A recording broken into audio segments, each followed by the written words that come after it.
On Friday, November 11th, our CARE afternoon workshop about engaged teaching talked about the subject of classroom climate and ways we can engage students in our teaching. I don't share our meetings live so that we can share our ideas and thoughts, but I like to share a quick walkthrough video of what it was we discussed. So just in case you missed the meeting this afternoon, here's a quick walkthrough of our discussion. So we began by talking about our engaged teaching model map. So in August, we began talking about the engaged teaching model, knowing what, knowing why, and knowing how certain components are part of the engaged teaching model. So we talked about foundations, and then we talked about planning, and we had 3 meetings in October, November talking about planning. And then next, we're focusing in on the climate portion of the model. And again, we'll have 3 meetings. The one that we talked about today was engaging students. The next meeting is supporting community and implementing collaborative learning that are all part of a teaching climate. So our agenda for this afternoon, focusing in on those knowing what, knowing why, and knowing how, were these things. First, we talked about what is student engagement, how much you define it, why research on motivation and active learning is important, how we might promote student engagement in our classes, and then we ended off with some tips for student engagement online that also make sense for hybrid and fully in-person classes as well. We revisited this question that's been guiding our meetings over the last couple of months. What is it that we want students to know? What do we want them to be able to do with that information? And of course, we have had 3 meetings talking about planning our courses, what learning goals, objectives, outcomes look like. We've even discussed ways to assess and talked about ungrading, specifications grading, equity grading. And in our planning, we've talked about significant learning model for planning, backwards design model for planning, and lean lesson plan modeling. But now we're getting to climate and beginning with thinking about engaging our students. So going from where is it that we want students to go, and then how can we create a climate that's conducive for active learning. This is part of our study of the engaged teaching model, and these are the 2 educational researchers that we keep returning to as we study this model, Elizabeth Barkley and Claire Howell Major. And I borrowed a quote this week that talks about engaging students.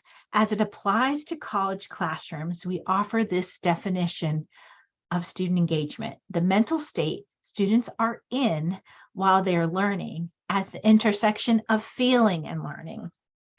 So then we went on to take a look at this double helix model of student engagement and how it is at the intersection of motivation and active learning that we have student engagement. And we think of motivation often as the cumulative educational experiences. So having successes, perhaps, or obstacles that we overcome can increase motivation as we have these successes along the way. And then we talked about active learning, not solely being hands-on learning, which is often what is equated with active learning, but also saying that active learning is the integration of new information into existing knowledge and experiences.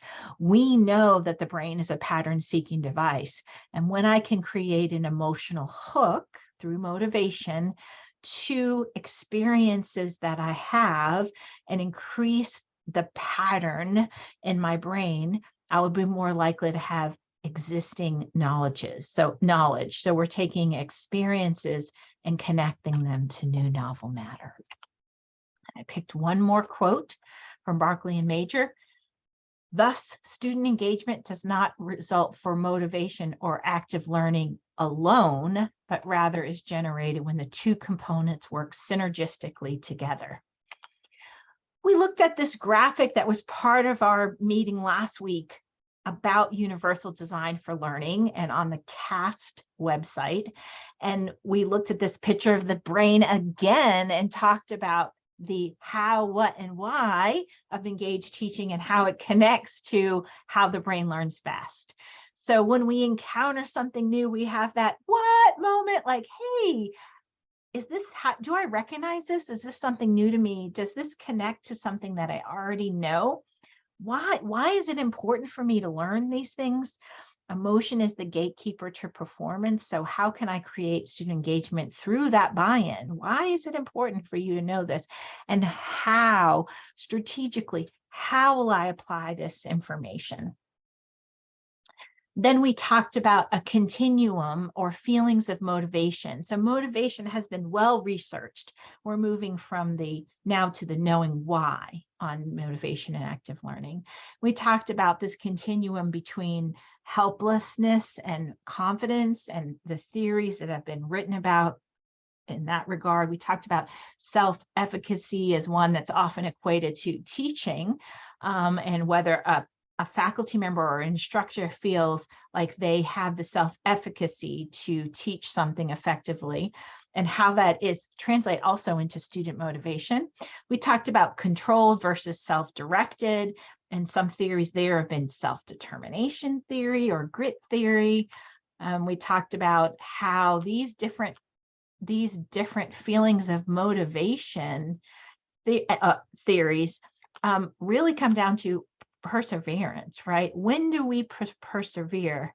How do we keep going? And then what is the expectancy value or the bored versus interested? So we talked about, hey, we came to this workshop probably expecting some outcome. We enter our courses expecting some outcome. And this picture pushing the boulder up the hill, I expect some outcome at the end. So this is research around feelings of motivation. And then we went and looked at some research around active learning and levels of mental activity. And again, this is from Barkley and Major. And we discussed how, again, active learning, it doesn't have to be a hands-on interactive activity that's often thought of something you can get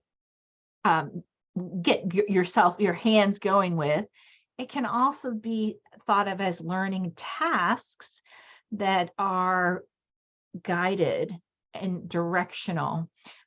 So we have these learning tasks that we looked at: listening, or I like to think of active listening, problem solving, reading, discussing, and writing as some examples, and how Barkley and Major think about these on a continuum of, or write about these on a continuum of high to low mental activities. And the higher we are on the continuum, or in this rubric, the more active learning that has been going on. And we talked about how you'll notice that many of the words here translate to Bloom's taxonomy that we've talked about before: creating, evaluating, critiquing. And then in the moderate range of mental activity in terms of active learning are those lower areas on critical thinking skills, such as I'm able to convey something that I've learned or heard, but I'm not quite at the point where I'm creating, evaluating, critiquing. And then low would be listening for information, low mental activity solving the problem, seeking facts and information, but not necessarily in the application range. So then we did an activity. So everyone got a link to a Google slide that has this table in it, and then a link to a Jamboard where where in small groups, we selected a learning task from Barkley and Major's table, and we discussed what that might look like, sound like, and feel like for any one learning task. So I picked an example. One of our groups took the learning task of discussing, and this template, the looks like, sounds like, feel like triangle graphic was in the Jamboard. And then folks added Post-it notes to say, well, when we do the learning task of discussion, active learning looks like students helping other students, animated, lots of eye contact between students. It sounds like noisy, students talking, a steady hum of conversation. And what it feels like is friendly conversation, students feeling contented and satisfied that they have successfully achieved what it is that they were looking for in their discussion. And the instructors feel happy that the students are engaged. And we did that for several different groups. Then we got to the third point on our agenda, which is we had the why, how do we do it now? So we talked about 12 ways that we can know that student engagement is happening, or ways that we can help promote that. So as instructors, we can expect students' engagement, and instructors' enthusiasm is contagious. So we can set the expectations. Again, the brain's a pattern-seeking device. When we tell students what it is that we expect of them, that helps them create engagement. We ourselves can demonstrate the qualities of an engaged teacher by being prepared and on time, and teaching with enthusiasm and optimism. We won't have, some days will not be great days where we're not feeling it particularly enthusiastic, but transmitting a climate of fairness, demonstrating energy and passion for what it is that we're teaching, increases student engagement as well as relationships with students. Lecturing in a compelling manner. So there we talked about a book called Interactive Lecturing by Barkley and Major, which is a great example of ways lecture can be interactive. And in the picture, I think we see a good example of that. Reward student learning rather than behavior. Take an evidence-based approach and prioritize feedback and mastery, rather than controlling behavior or attempting to control behavior.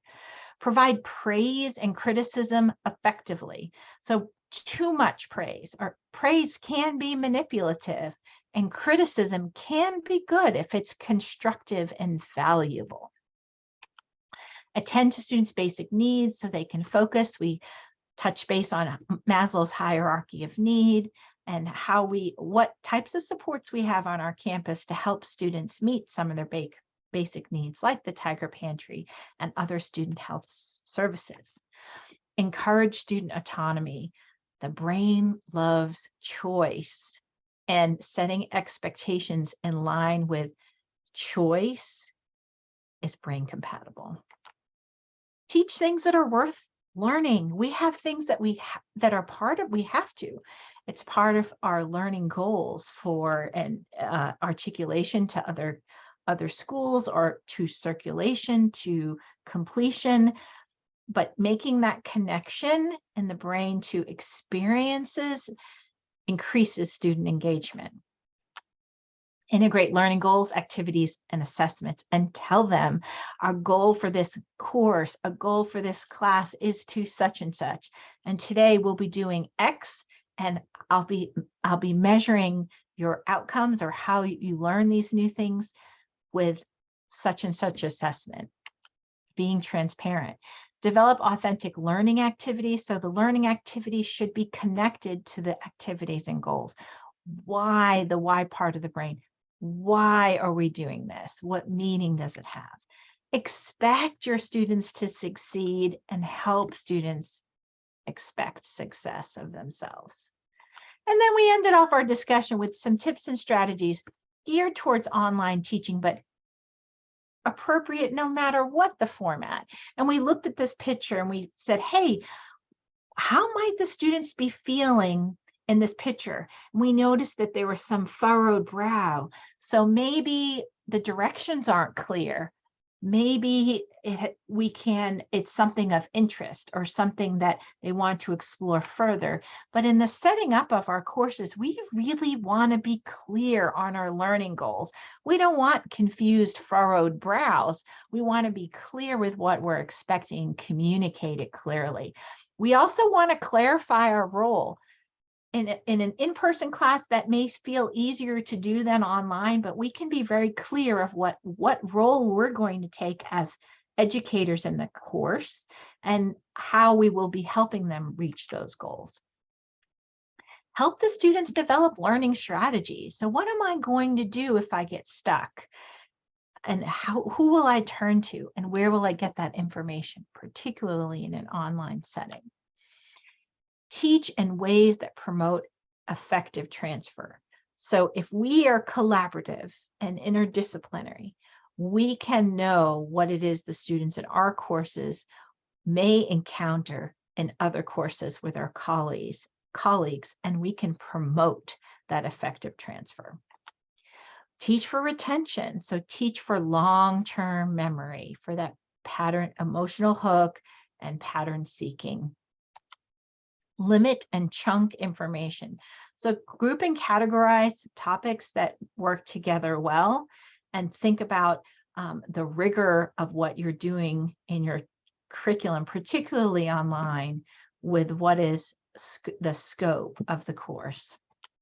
Organize on-site and online materials to promote active learning. What is it that you want students to know and what you want them to be able to do with that information? Use flipped, reverse, or inverted classrooms. Students being able to see the information and outcomes and expectations prior to engaging in active learning can support online, hybrid, high flex, in-person classes. Give timely feedback. Tell the students what it is that you want them to know about the course and how they're doing through timely feedback.